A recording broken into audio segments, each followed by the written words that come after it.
Le monde de la santé, justement, est au centre d'un nouveau numéro de Cache Investigation ce soir à 23h sur France 2. Et l'enquête s'intéresse aux dérives de la tarification à l'activité mise en place dans les hôpitaux. Un patient n'est plus seulement un malade, c'est aussi une manière de gagner de l'argent.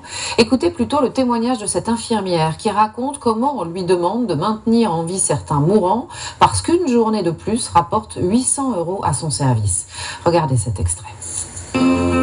Elle est infirmière et travaille dans le service de réanimation, là où certains patients sont entre la vie et la mort.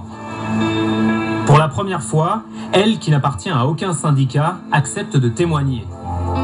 À condition de rester anonyme, elle va nous révéler que dans son unité, les choix financiers l'emportent parfois sur les décisions médicales. Concrètement, qu'est-ce qu'on vous demande de faire pour des raisons d'activité?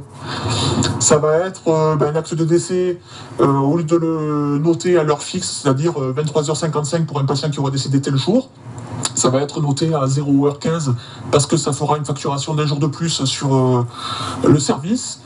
Donc un quart d'heure près, c'est un jour de plus de facturation. On nous demande de maintenir le patient en vie au maximum, même quand il est en fin de vie.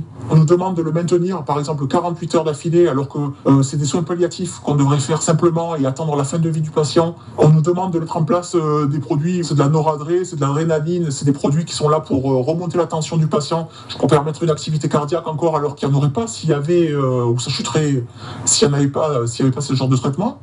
On vous demande d'injecter des produits à des gens qui sont en fin de vie, oui, uniquement pour générer de l'argent. Ben oui, je pense que c'est comme ça. Enfin, moi, je le perçois comme ça. Et mes collègues le perçoivent aussi comme ça. C'est un acte simple et courant en réanimation.